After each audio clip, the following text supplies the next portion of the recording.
Bismillahirrahmanirrahim. Assalamu alaikum, my dear students. You know, we have two types of chromosomes. One, those are common in male and female. Those are called as autosomes. आपको पता है इस बात का? बहुत से ऐसे डिजीजेस हैं जिनके जीन्स ऑटोसोम पे पाए जाते हैं और ये जीन्स कहलाती हैं ऑटोसोमल जीन्स. अगर आप इस पर्टिकुलर करैक्टर की इनहेरिटेंस के पैटर्न को देखें तो आपको पता चलेगा कि इस केस में मेल और फीमेल आर इक्वली ससेप्टेबल और वल्नरेबल टू द डिजीज. यानी कि जितनी डिजीज मेल में होती है उतनी ही डिजीज फीमेल को भी होती है. Best example is diabetes mellitus. लेकिन आज हम ऑटोसोमल डिसऑर्डर्स की बात नहीं करने वाले. आज हम उन खास क्रोमोसोम्स की बात करते हैं जिन्होंने हमारी पॉपुलेशन के कुछ अफराद को मेल बनाया और कुछ अफराद को फीमेल बनाया. Yes, you are right, we are talking about sex chromosomes. Mean to say कि आज हम उन डिजीजेस की बात करेंगे कि जिनके जीन्स हमारे एक्स क्रोमोसोम्स या वाई क्रोमोसोम पे पाए जाते हैं. इनको हम दो पार्ट्स में स्टडी करेंगे. आज हम उसका पहला पार्ट पढ़ रहे हैं. So let's move to the white board.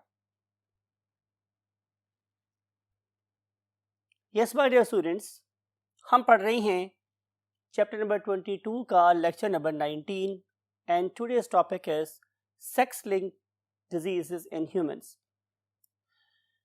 Discuss किया आप लोगों के साथ मैंने अभी कि अगर आपके पास टोटल नंबर ऑफ क्रोमोसोम 46 हैं तो उन 46 में से 44 किस में, फीमेल में और मेल में कैसे हैं, अलाइक, बिल्कुल एक जैसे हैं. और वो क्रोमोसोम जो बिल्कुल एक जैसे होते हैं हम उन्हें नाम देते हैं ऑटोसोम्स का. ऑटोसोम्स का. लेकिन ऑन द अदर हैंड अगर मैं बात करूं किसी ऑर्गेनिज्म के मेल होने की तो उसकी कॉज मेरे पास क्या है, एक बड़ा सा एक्स क्रोमोसोम और एक छोटा सा वाई क्रोमोसोम. वाई क्रोमोसोम और एक्स क्रोमोसोम के साइज में कितना फर्क होता है ह्यूमंस में, उसके लिए आप इस पर्टिकुलर इमेज को देखिए. There is a very significant difference between the sizes of the X chromosomes and Y chromosomes. On the other hand अगर हम एक फीमेल को देखते हैं तो फीमेल की बॉडी में दोनों क्रोमोसोम बड़े बड़े हैं, that is x and x. और इसको विजुअलाइज करने के लिए आप इस इमेज को देखें. सो अगर हम अब इन दोनों को कंपेयर करेंगे तो आपको नजर आएगा क्या एक बड़ा वाज़ेह फर्क between the sex chromosome of the male and sex chromosome of the female. Cutting my point.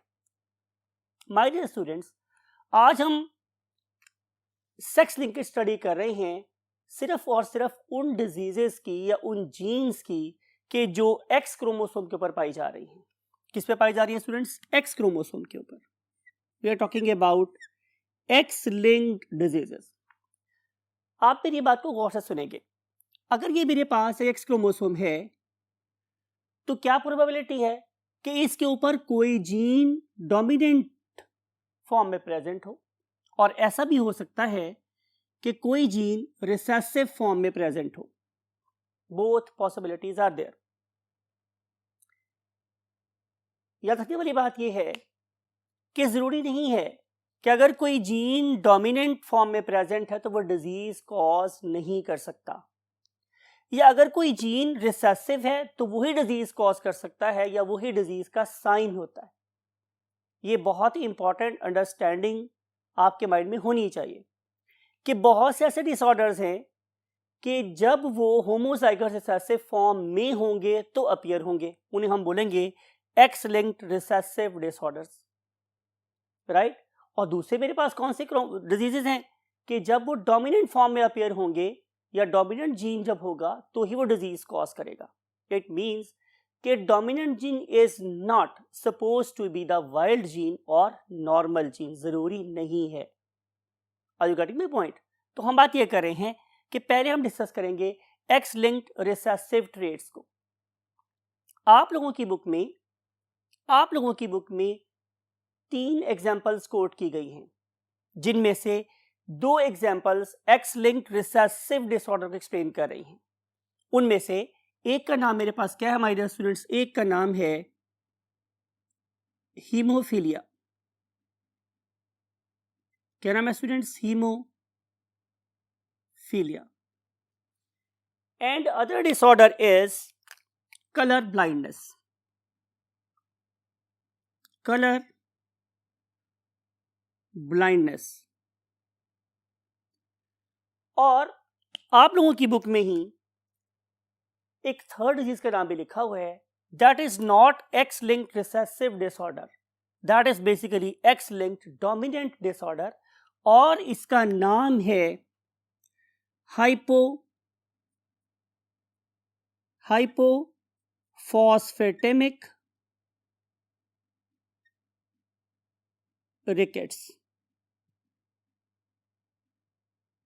मैं फिर दोबारा रिपीट कर रहा हूं आप लोगों के लिए कि ये वाले पहले 2 डिसऑर्डर यानी कि हीमोफीलिया और कलर ब्लाइंडनेस ये एक्स लिंक्ड रिसेसिव डिसऑर्डर्स हैं, जबकि hypophosphatemic rickets it is basically a X linked dominant disorder. Why we want to study this things?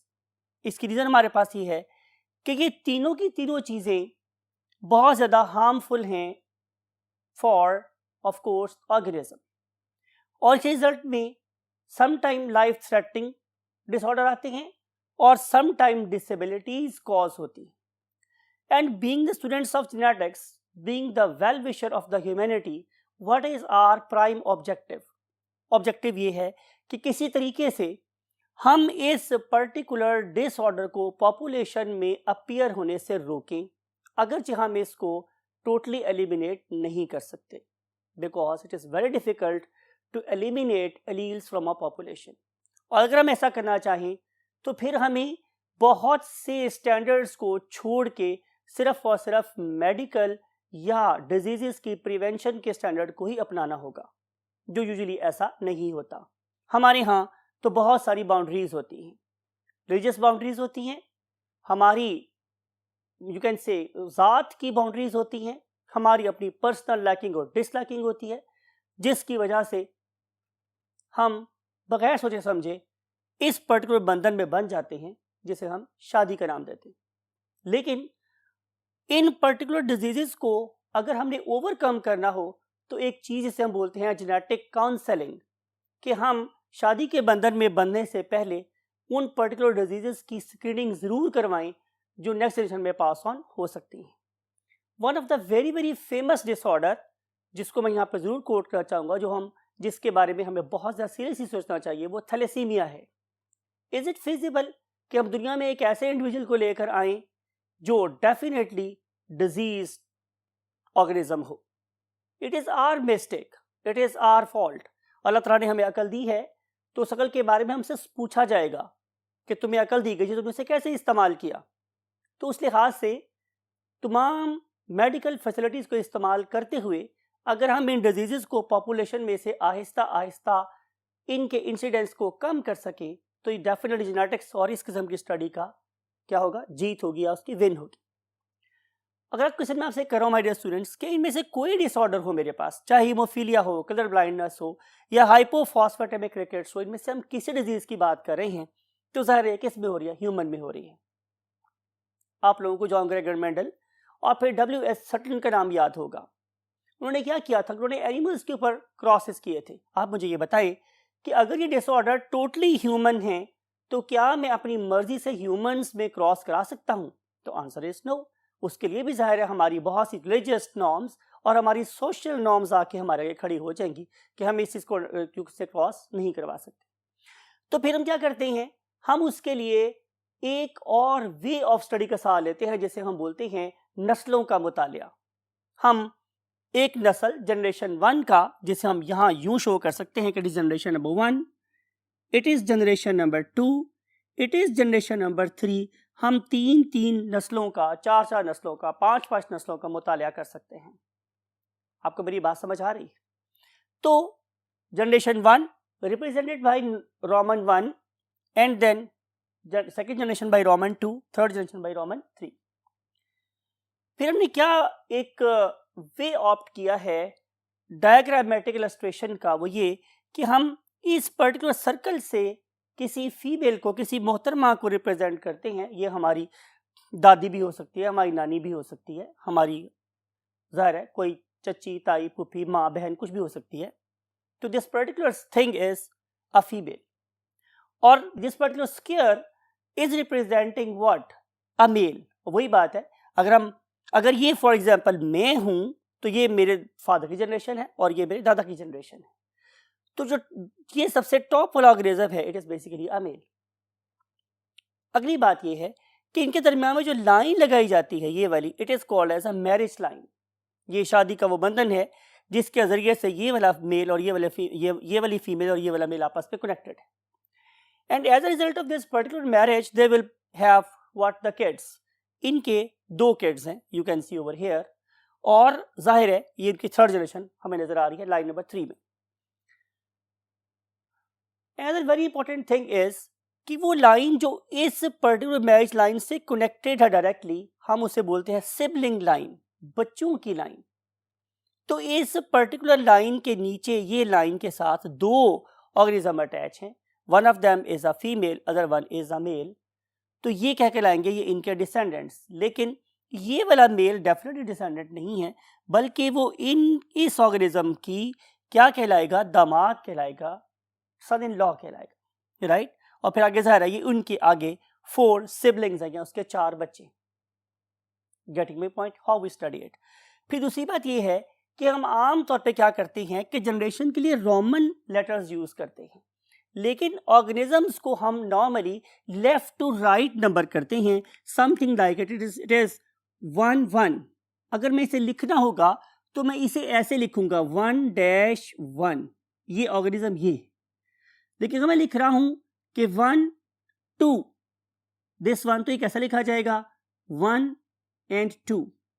इस ऑर्गेनिज्म का पेडिग्री में, इस पर्टिकुलर डायग्राम में ये नंबर है।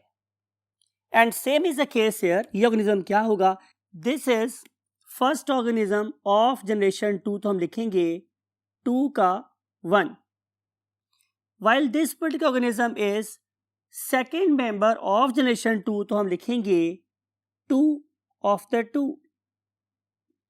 ये जो ऑर्गेनिज्म है ये जनरेशन 2 का 3rd मेंबर है, तो हम लिखेंगे जनरेशन 2 का 3rd member, and so on. ये तरीका आपने अपने माइंड में याद रखना है, बिकॉज कि जब हम आप लोगों को पेडिग्री बेस्ड क्वेश्चन देंगे तो ऐसा भी हो सकता है कि हम आप लोगों से ये कहें कि आप इस organism, for example x organism है, आप इसका हमें जनरेशन का नंबर बताएं, और हम ये भी कह सकते हैं कि आप हमें इसका जेनेटिक मेकअप बताएं। तो therefore it is very important to know the writing art of this particular writing, right. हम डिस्कस कर रहे हैं एक्स लिंक्ड रिसेसिव डिसऑर्डर्स को। अब एक्स लिंक्ड रिसेसिव डिसऑर्डर में 2 चीजें हैं, number 1 is haemophilia, number 2 is colour blindness. चूंकि ये दोनों ही एक्स लिंक्ड रिसेसिव डिसऑर्डर हैं, तो जो इनहेरिटेंस पैटर्न हीमोफीलिया का होगा वही इनहेरिटेंस पैटर्न कलर ब्लाइंडनेस का भी होगा। इसका मतलब ये होगा कि हम फोकस करेंगे इस वक्त हीमोफीलिया को। हीमोफीलिया क्या होता है इसको हम बाद में डिस्कस करेंगे, अभी हम सिर्फ और सिर्फ ये सीखना चाह रहे हैं कि हीमोफीलिया का पैटर्न ऑफ इनहेरिटेंस क्या होगा। इसको अंडरस्टैंड करने के लिए ऐसा करते हैं कि हम 2 ऑर्गेनिज्म यानी कि मेल और फीमेल के पॉसिबल जेनेटिक मेकअप्स को लिखते हैं। लुक एट दिस, अगर मेरे पास कोई मेल है तो उसमें क्या पॉसिबिलिटी हो सकती है, look at this my dear students. Male में क्या पॉसिबिलिटीज है कि उसके पास एक डोमिनेंट जीन हो दैट इज नॉर्मल और साथ वाई क्रोमोसोम हो। Why I am writing it on X and not on Y because Y is very small and it don't carry any gene for it. So any gene that will appear on X will be 100% displayed or executed. On the other hand, what is the second possibility? वो ये हो सकती है कि इस X के ऊपर एक रिसेसिव जीन हो और Y के ऊपर कोई जीन नहीं है। Look at this. This particular capital H is making this particular man normal, while presence of small h is making this particular male what, hemophilic. अब हम देखते हैं कि फीमेल के केस में क्या क्या पॉसिबिलिटीज हो सकती हैं। नंबर 1, पहली पॉसिबिलिटी ये हो सकती है हमारे डियर स्टूडेंट्स कि इस मोहतरमा के एक एक्स के ऊपर भी कैपिटल एच प्रेजेंट हो और दूसरे एक्स के ऊपर भी कैपिटल एच प्रेजेंट हो। It means she is homozygous capital H means she is normal. और what can be the second possibility, वो ये हो सकती है हमारे स्टूडेंट्स के इसके एक एक्स के ऊपर तो कैपिटल एच लिखा हुआ हो और दूसरे एक्स के ऊपर स्मॉल एच लिखा हुआ हो। ऐसी मोहतरमा को हम लोग क्या नाम देते हैं, कैरियर, राइट। और हमारी इस पेडिग्री में जहां भी हम लोगों ने कैरियर को शो करना हो, नॉर्मली हम उसके दरम्यान में एक डॉट लगा देते हैं। क्या लगा देते हैं, डॉट। इसका मतलब ये होगा कि इस पर्टिकुलर मोहतरमा को मैं किसी ऐसे साइन से शो करूंगा। Got my point. On the other hand जो लास्ट पॉसिबिलिटी है वो क्या हो सकती है कि इस मोहतरमा के एक क्रोमोसोम बीन एक्स के ऊपर भी एच हो और दूसरे के ऊपर भी क्या लिखा हो, एच। तो she is basically a homozygous recessive organism and she will be haemophilic. तो इस पर्टिकुलर मेकअप को अपने माइंड में रखना बहुत जरूरी है। मेल दो तरह का हो सकता है, कैपिटल एच वाला और स्मॉल एच वाला। फीमेल 3 पॉसिबिलिटीज हो सकती हैं, capital H small H and small H. 3 possibilities हो सकती हैं। आपको मैंने ये भी बताया था right from the study of Mendel's loss कि हम लोग क्या करेंगे, जितनी मेरे पास टाइप्स बनेगी 100 को उससे डिवाइड कर दूंगा। फॉर एग्जाम्पल ये मेरे पास 2 क्लासेस हैं, तो जब मैं 100 को 2 से डिवाइड करूंगा तो 50% चांस है ऑर्गेनिज्म के नॉर्मल होने का और 50% ही चांस है इसके डिजीज्ड होने का, राइट। यानी कि इसके कॉम्बिनेशन सिर्फ 2 हैं। लेकिन इन केस ऑफ फीमेल ऐसा नहीं हो रहा। फीमेल के केस में यहां पे हमारे पास 3 पॉसिबल कॉम्बिनेशंस हैं। तो अगर मैं इसकी परसेंटेज निकालूंगा तो क्या होगा, जाहिर है पहले वाले केस में chances are 33.33% and same is the case here 33.33% and 33.33%। यानी कि इस वाले केस में हम बात करें हीमोफीलिया की, तो capital H is present over here, तो 33% चांस है कि वो सेव हो जाएगी। तो क्या कैपिटल एच यहां प्रेजेंट नहीं है, तो आपका गेस सर यहां प्रेजेंट है। इसका मतलब ये होगा कि ये वाली मोहतरमा कैरियर होने के बावजूद क्या होगी, हीमोफिलिक नहीं होगी, because this capital H is dominating the disease causing allele, right. तो ये वाली मोहतरमा भी सेफ होगी फ्रॉम द डिजीज। तो 66.66% चांस ये है कि ये वाली मोहतरमा डिजीज से बच जाएगी। ये ऊपर वाला ब्लॉक डिजीज से बचाने के लिए है। ओनली प्रोबेबिलिटी कि जिसमें ये वाली मोहतरमा डिजीज को फेस कर सकती है वो क्या है, 33.33%। What is the probability, 33.33%। आप देखें, अब आप कंपेयर करें इस पर्टिकुलर डिजीज को मेल में होने में और फीमेल में होने में। लुक एट दिस कंपैरिजन आप लोगों के सामने है। मेल में डिजीज के होने का चांस कितने परसेंट है, 50%, और फीमेल में डिजीज होने का चांस कितना है, 33.33%। Therefore males are more susceptible to the X-linked recessive disorders or traits as compared to the female। दोबारा बोल रहा हूं कि these particular males they are more susceptible, mean to say कि उनके बीमारी में मुब्तला होने का चांस ज्यादा है। कितना, अप्रोक्सीमेटली 17%, ठीक है। इतने परसेंट चांस मेल का ज्यादा है बीमारी होने का और फीमेल का इतने परसेंट का। मैं आप पूछे वजह, तो वजह है उसकी हेटेरोजाइगस फॉर्म में भी सेफ रहना, यानी कि वो सिर्फ कैरियर होगी, सिम्टम उसमें अपीयर नहीं होंगे। एक बात आप लोगों ने और बड़े ध्यान से गौर से सुननी है, ज़हन में बिठानी है, याद रखनी है, वो ये है हमारे स्टूडेंट्स कि इस वाले केस में मींस होमोजाइगस रिसेसिव डिसऑर्डर के केस में आम तौर पे नॉट ओनली ये इस तरह सेफ रहती है, बल्कि एक टर्म मैं आपकी नजर कर रहा हूं, वो टर्म है कि जो सिवियरिटी ऑफ द सिम्टम्स है वो किस जेंडर में ज्यादा अपीयर होते हैं। तो मेल वाले केस में symptoms appear more severely as compared to the females. Are you getting my point. तो नॉट ओनली इसके होने के चांस कम है, बल्कि इसके अंदर सिम्टम के पैदा होने के चांसेस भी कम हैं। लिहाजा हम कह सकते हैं कि X linked recessive disorders are female friendly disorders as compared to the males. अब देखते हैं कि इस डिसऑर्डर का पैटर्न ऑफ इनहेरिटेंस क्या हो सकता है। लुक एट दिस, हम लोगों ने यहाँ पे ली है एक normal female, right. For example आपको पता है कि जब हम नॉर्मल फीमेल की बात करेंगे तो इसका जेनेटिक मेकअप क्या हो सकता है। Two possibilities are there. Number one कि इसके ऊपर भी एज लिखा हुआ हो और इसके ऊपर भी एज लिखा हो, और सेकंड प्रोबेबिलिटी क्या हो सकती है कि एक एज पर एज लिखा हो और दूसरे एक्स के ऊपर स्मॉल एज लिखा हुआ हो।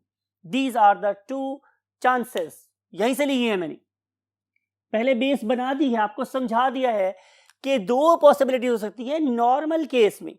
तो ये नॉर्मल केस मैंने यहां लिख दिया। ये जो शख्स है मेरे पास I2 मीन्स 1 का 2 ऑर्गेनिज्म, अगर मैं आप लोगों के सामने इसका जेनेटिक मेकअप लिखूं तो वो क्या होगा। He is basically you can से it is coded with red colour. इसका मतलब ये है कि ये वाला ऑर्गेनिज्म हीमोफिलिक है। It is having small h and a very small y what chromosome. He is basically affected organism. He is not infected. Infected का मतलब ये होता है कि उसको इन्फेक्शन हो गई है, इन्फेक्शन नहीं है। ये एक जेनेटिक डिसऑर्डर है, ये मुतासरा शख्स है। He is an affected organism. याद करवाने के लिए लिख भी देता हूं ताकि आपको याद रहे। The word is affected. Right? Affected.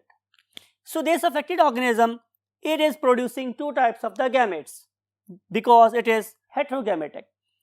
In one type of the sperm he will donate H and other type of sperms will have just Y chromosomes. अब जब आपको गौर से देखिएगा कि जब हमने इनकी मैच करवाई तो उसके रिजल्ट में इनके दो डिसेंडेंट्स प्रोड्यूस हुए। One of them is you can say daughter, other one is a son. Look at this. आपने बड़े गौर से पैटर्न को स्टडी करना है। इस पर्टिकुलर फादर के पास एक डिजीज्ड जीन है। ये वाला डिजीज जीन बेटे में कभी ट्रांसफर नहीं हो सकता। रीजन इज वेरी सिंपल कि बेटे के पास तो फादर की तरफ से एक्स क्रोमोसोम जाना ही नहीं है। फादर की तरफ से बेटे को क्या जाएगा, वाई क्रोमोसोम। इसका मतलब ये हुआ कि एक्स लिंक्ड ट्रेट्स कभी भी फादर से सन में ट्रांसफर नहीं हो सकती। रूल समझे, एक्स लिंक्ड डिजीजेस चाहे वो डोमिनेंट हो चाहे वो रिसेसिव हो, वो कभी भी फादर से सन में ट्रांसफर नहीं हो सकती। हाँ, फादर से डॉटर में जरूर ट्रांसफर होगी।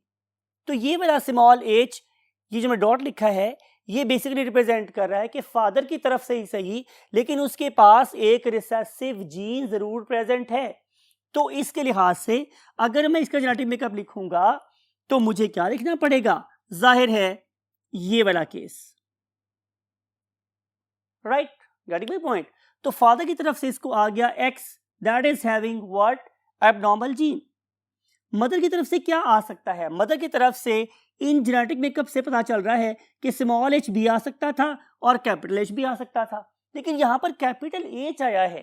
जरा बात को गौर से समझे, यहां पर क्या है हमारे स्टूडेंट्स, कैपिटल एच। क्यों, कोई बंदा बता सकता है आप में से? Excellent, perfect.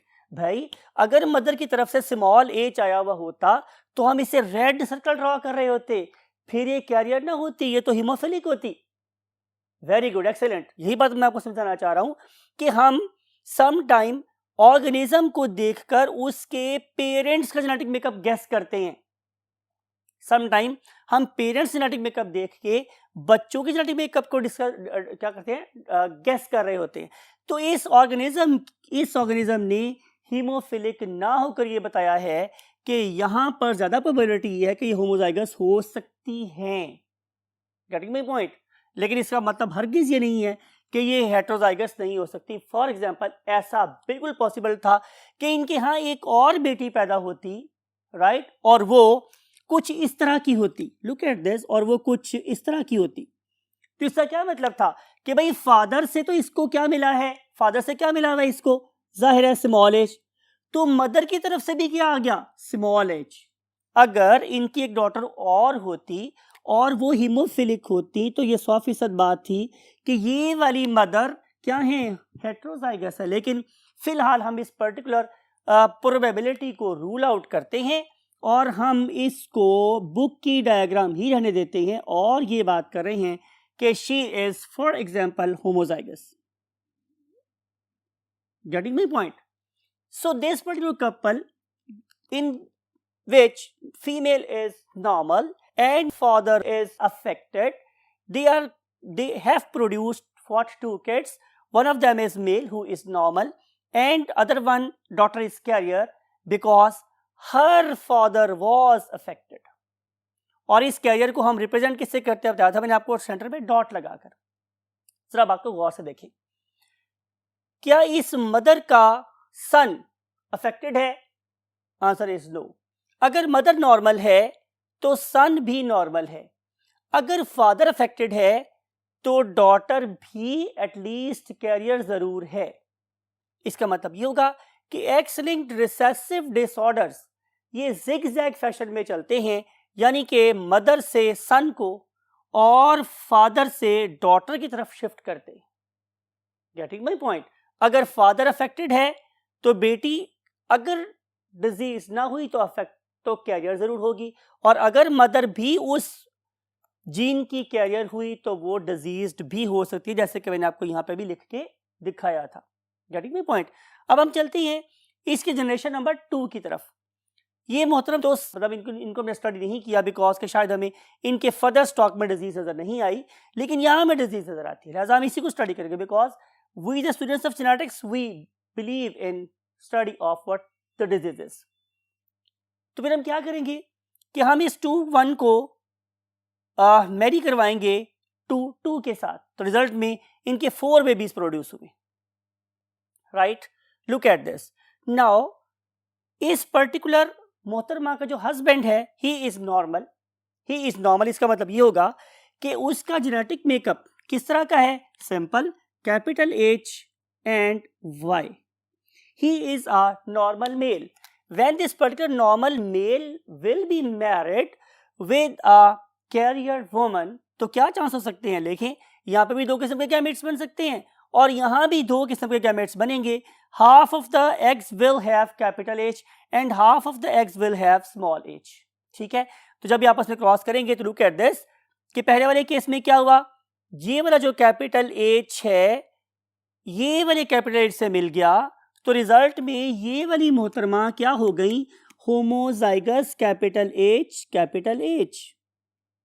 राइट, ये वाली मोहतरमा कैरियर हैं.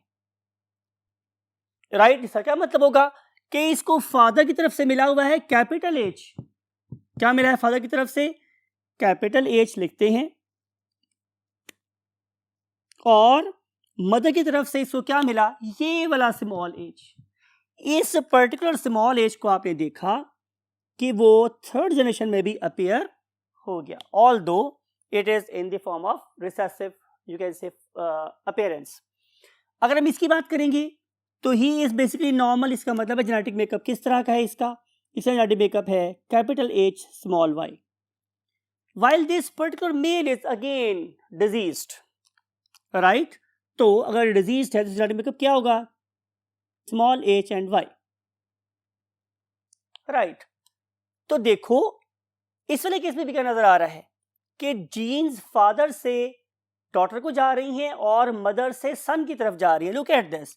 अगर मदर एक डिजीज की कैरियर थी, अगर मदर एक जीन की कैरियर थी तो वो जीन मुझे यहां नजर आई. राइट, अगर एक फादर नॉर्मल है तो लुक एट दिस कि इस नॉर्मल फादर की दोनों डॉटर्स नॉर्मल हैं. Getting my point? आपको मेरी बात समझ आ रही है? तो इसका मतलब ये होगा कि ये वाली डिजीजेस हमेशा जिगजैग फैशन में ट्रेवल करती हैं, इन अ जिगजैग फैशन. यानी कि फादर से डॉटर को और डॉटर से उसके सन को, मदर से सन को और सन से उसकी डॉटर को. इसे हम नाम क्या देते हैं? Zigzag pattern of inheritance. Right my dear students, फिर आपको ये वाली बात भी याद होगी कि हमने बोला था कि रिसेसिव जो ट्रेट्स होती हैं वो जनरेशन स्किप करती है, मतलब वो किसी जनरेशन में अपीयर नहीं भी हो सकती। तो आपने देखा कि हीमोफीलिया का जो डिसऑर्डर था वो जनरेशन 1 में इस ऑर्गेनिज्म में नजर आ रहा है, लेकिन जनरेशन 2 में मुझे कहीं नजर नहीं आ रहा, right. He is normal, she is अपीयरली normal, he is normal, right. तो जनरेशन यहाँ पे क्या हो गई, स्किप हो गई, और फिर वो दोबारा मुझे थर्ड जनरेशन में नजर आ रहा है। तो रिसेसिव ट्रेट्स हमेशा जनरेशन स्किप करते हैं, और अगर वो एक्स लिंक्ड रिसेसिव है तो जिगजैग फैशन में ट्रेवल करते हैं from one generation to the next generation, right. इस तरह का एक केस हमारे पास क्वीन विक्टोरिया के फैमिली में भी नजर आया। आए हम उसको स्टडी करते हैं नेक्स्ट बोर्ड पे जाके। यस माय डियर स्टूडेंट्स, बात हुई थी आप लोगों से क्वीन विक्टोरिया साहिबा की, तो हमें ये उनकी जेनेटिक यू कैन से पेडिग्री से ये पता चला कि she was basically a carrier. तो जेनेटिक मेकअप कैसा होगा, जाहिर है capital H and small H, and she is luckily married with a man who was normal, and his genetic makeup should be capital H and small Y. They produce 6 offsprings, 1, 2, 3, 4, 5, 6. ये और ये इसके offspring नहीं हैं, because they are not directly attached with this sibling line. इनकी जो पहली बेटी थी, she was normal because she had normal capital H from the father and normal capital H from the mother. Genetic makeup लिखेंगे इसका capital H and capital H. This particular male is affected. He was basically Prince Leopold. और इसका अगर मैं genetic में लिखूं तो क्या बनेगा, definitely small h and y. Look at this again. हमने लास्ट बोर्ड पर आपसे यही बात कही थी कि जो ट्रेट है वो डिजीज का जो ट्रेट है वो हमेशा मदर से सन को ट्रांसफर होगा, मदर से सन को ट्रांसफर होगा। तो Y पे तो जीन था ही कोई नहीं जो उसको फादर से मिला, और X के ऊपर क्या प्रेजेंट था, स्मॉल h, जो कैरियर होने की वजह से मदर ने इस सन को ट्रांसफर कर दिया अनलकीली। तो Prince Leopold was basically haemophilic organism. What about this, she is normal like her, ये बिल्कुल ठीक है। And in this case I am talking about 2, 1, 2, 2, 2, 3, 2, 4।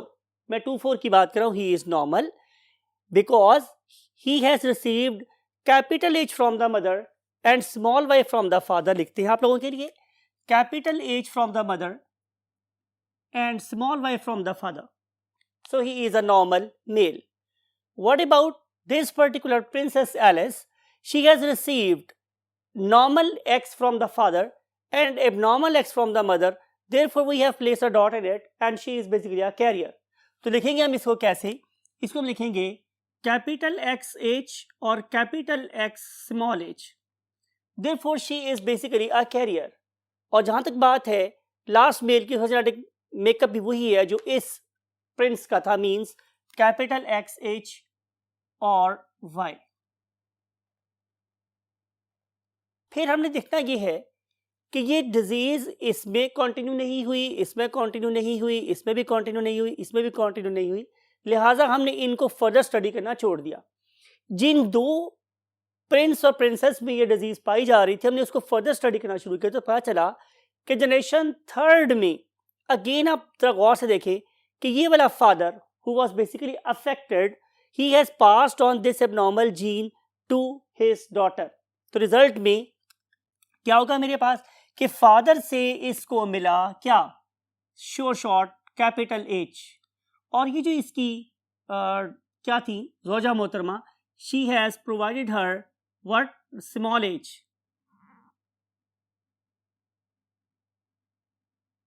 तो जेनेटिक मेकअप बन गया मेरे पास कैपिटल एच स्मॉल एच, तो ये बन गई मेरे पास क्या, एक कैरियर खातून।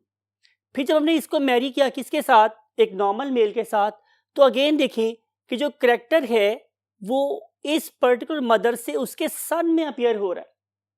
तो हम जो बात आपको बार बार इस एग्जांपल से भी समझाना चाह रहे हैं वो यही है कि एक्स लिंक्ड रिसेसिव ट्रेट्स हमेशा मदर से सन में और सन से डॉटर में और डॉटर से दोबारा सन में ही मूव करते हैं।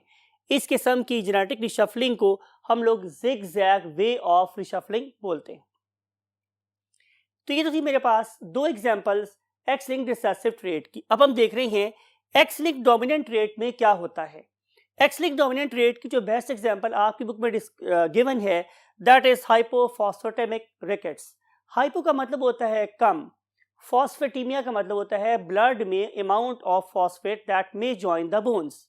और अगर आप लोगों की बोन्स में विटामिन डी या फॉस्फेट की डेफिशिएंसी हो तो योर बोन्स बिगिन टू बो का मतलब होता है मुड़ना शुरू हो जाती, उनकी टेंसाइल स्ट्रेंथ और उनकी जो सीधापन है वो खत्म हो जाता है, बल्कि वो टेढ़ी होना शुरू हो जाती हैं। That is called as hypophosphatemic rickets. बात को जरा गौर से सुनिएगा। इस वाले केस में जो डिजीज है it is due to a dominant gene. इस वाले केस में हमारे पास क्या होगा, look at this, if this particular female is normal, फर्ज कर लेते हैं कि हमने हाइपोफॉस्फेटेमिक जीन को कैपिटल एच से रिप्रेजेंट किया हुआ है। अगर एक ऑर्गेनिज्म कैपिटल एच वाला है तो इसका मतलब ये है कि वो डिजीज्ड है, राइट? और अगर वो स्मॉल एच वाला है तो इसका मतलब ये है कि वो नॉर्मल है, बिकॉज कि इस दफा जो डिजीज है वो एक डोमिनेंट डिसऑर्डर की वजह से हो रही है। तो ये वाली मोहतरमा why she is normal, because she has got one x having small h and other x having small h. As she is small h, she is normal.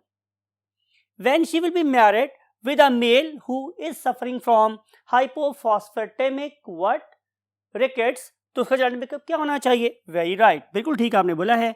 इसका जेनेटिक मेकअप होगा my dear students capital H and Y, capital H and Y। ये capital H dominant gene cause कर रही है disease. तो वो जो बात मैंने शुरू में बताई थी कि जरूरी नहीं है कि एक डोमिनेंट जीन ही क्या करवा सकती है नॉर्मेलिटी, वो बात यहाँ पे सही साबित हो गई। अब यहाँ पे एक डोमिनेंट जीन नॉर्मेलिटी नहीं बल्कि डिसऑर्डर कॉज करवा रही है। Getting my point? तो ये हो गया इन दोनों के जेनेटिक मेकअप। आइए देखते हैं कि what will happen to their siblings या ऑफस्प्रिंग्स, या बच्चों की बात हो रही है। तो बच्चे वाले केस में आपको नजर आ रहा है कि this particular female is what affected because his father was affected. बात समझ आई?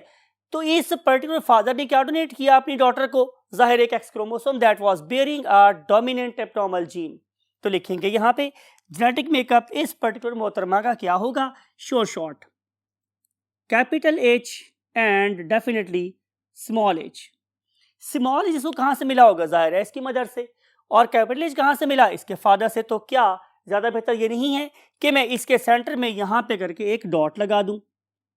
तो आंसर है नहीं। वजह इसलिए है कि इस वाले केस में हम डॉट तब लगाते हैं जबकि डिजीज अपीयर ना हो रही हो और हमने उसको कैरियर कहना हो। लेकिन यहाँ पे तो हेट्रोजाइगोसिटी भी डिजीज कॉज कर रही है, लिहाजा यहाँ पे ये डॉट लगाना दुरुस्त नहीं होगा। Getting my point? तो हेट्रोजाइगस कंडीशन में भी डिजीज अपीयर होगी, राइट? इसको हमने मैरी करवाया एक नॉर्मल मेल के साथ, उसके रिजल्ट में हमारे पास क्या प्रोड्यूस हुई? जाहिर है 4 ऑफस्प्रिंग्स। इन 4 ऑफस्प्रिंग में से अगर मैं रिजल्ट जेनेटिक मेकअप लिखूं इस पर्टिकुलर मेल का, तो आप क्या बताएंगे आप में से एनीबॉडी इन द क्लास? यहां पे मैं कैपिटल H लिखूं कि small h?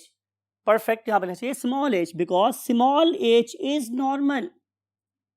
Because small h is normal तो मुझे यहाँ क्या लिखना चाहिए? Small h। तो अगर मैं इनको आपस में क्रॉस कराऊंगा तो ये नॉर्मल कैसे है? बिकॉज कि इसको अपने फादर की तरफ से भी ये वाला H मिला और अपनी मदर की तरफ से भी ये वाला H मिला, तो ये वाली डॉटर क्या हो गई? नॉर्मल लिखेंगे हम लोग स्मॉल h, राइट? अब हम बात करेंगे इसकी। अगर इसको फादर की तरफ से या मदर की तरफ से, सॉरी फादर की तरफ से मिल नहीं सकता, मदर की तरफ से क्या मिला? सिंगल कैपिटल H भी, तो ये क्या हो जाएगी? डिजीज। तो इसका जेनेटिक मेकअप होगा कैपिटल H और फादर से मिला हुआ small h। But only single dominant gene will cause the disease, therefore she is diseased. अब देखते हैं, फादर से सन को कभी ट्रेट ट्रांसफर नहीं होता, हमेशा कैसे होता है? मदर से सन को ट्रांसफर होता है। तो mother was basically having a capital H gene, तो अनफॉर्चुनेटली इस पर्टिकुलर सन को कैपिटल एच मिला, फादर की तरफ से क्या मिला, वाई, तो इसमें फादर का कोई रोल नहीं है। लेकिन जब मैं बात करता हूँ इस लास्ट सन की, तो लकीली इस दफा इस मदर ने इस सन को डोनेट किया स्मॉल एच वाला क्या, एग, और फादर ने क्या डोनेट किया, वाई, राइट। तो ये नजर आता है हम लोगों को पैटर्न किस में, एक्स लिंक डोमिनेंट ट्रेट में। बात को जरा गौर से सुनिएगा। एज फॉर एज ट्रेड्स की शफलिंग का कॉन्सेप्ट है, ट्रेड्स के जनरेशन आफ्टर जनरेशन पास होने का ताल्लुक है, वो बिल्कुल एक्स लिंक रिसेसिव ट्रेड जैसा ही है, यानी कि फादर से डॉटर में और सन और मदर से सन में वही होगा हमेशा। लेकिन बोर्ड पे देखते हैं चेंज क्या आई है। लुक एट दिस, हमने क्या बोला था कि मेल के केस में जेनेटिक मेकअप हो सकता है 2, राइट। क्या पॉसिबिलिटी थी, क्या इस पे होता डोमिनेंट जीन और इस पे होता एक रिसेसिव जीन, यही पॉसिबिलिटी थी ना। तो चांसेस क्या हैं, 50% चांस है बॉय के इस तरह होने का और 50% चांस है बॉय के इस तरह होने का। अब जरा इस चीज को प्रीवियस बोर्ड पे देखो, क्या यहां पर भी यही नहीं था कि कैपिटल एच 50% और स्मॉल एच भी 50%, कोई चीज नहीं आया था। इसका मतलब ये है कि चाहे मेरे पास डिजीज एक्स लिंक्ड रिसेसिव हो या मेरे पास डिजीज एक्स लिंक्ड डोमिनेंट हो, मेल में डिजीज के पैदा होने का चांस 50-50 ही रहता है, राइट। लेकिन अब जरा यहां पर फीमेल के चांस की बात करते हैं। फीमेल में क्या हुआ था, फीमेल वाले केस में डिजीज से बचने का चांस था 66% और डिजीज होने का चांस था 33.33%। आई am talking about X linked recessive traits. लेकिन अब देखते हैं कि अब क्या हो रहा है। लुक एट दिस, हमने यहां पर ये देखा कि फीमेल के केस में 3 possibilities are there, right. 3 possibilities है मेरे पास। क्या पॉसिबिलिटी हो सकती है कि इसको इस फादर से भी कैपिटल एच मिला हो और मदर से भी कैपिटल एच मिला हो, इसको फादर या मदर में से कैपिटल एच मिला हो और फादर या मदर में से स्मॉल एच मिला हो, और यहाँ पे लास्ट चांस क्या है कि फादर से भी स्मॉल एच मिला हो और मदर से भी स्मॉल एच मिला हो। अब अभी 3 पॉसिबिलिटीज हैं लाइक दिस थिंग, लेकिन चेंज कैसे आई है कि कैपिटल एच जहां भी होगा वो डिजीज कॉज करेगी। इसका मतलब ये है कि ये वाली मोहतरमा भी डिजीज हैं और ये वाली मोहतरमा भी क्या है, डिजीज हैं। तो सेफ क्या है मेरे पास, ये नीचे वाली मोहतरमा। तो यहां पे डिजीज से बचने का चांस 33.33% है और डिजीज के होने का चांस उलट होके 66.66% हो गया। इसका मतलब ये होगा कि X linked dominant genes male की निस्बत फीमेल में ज्यादा अपीयर होती हैं because reciprocal to the previous study means X linked recessive disorder. तो ये है basically comparison X linked trait का और रिसेसिव ट्रेट की इनहेरिटेंस का। अब इन ट्रेट्स के एग्जांपल्स हम लोग इंशाल्लाह आप लोगों से कल डिस्कस करेंगे और देखेंगे कि इनफैक्ट हीमोफीलिया क्यों होता है, उसकी क्या क्या कॉजेस हो सकती हैं, कलर ब्लाइंडनेस क्या होता है, कितनी टाइप्स का हो सकता है, और हाइपोफॉस्फेटेमिक रिकेट्स के अंदर बेसिकली होता क्या है। इन सारी बातों को डिस्कस करेंगे आप लोगों से हम कल। Till that time take very good care of yourself and good parents, I want to say you अल्लाह हाफिज।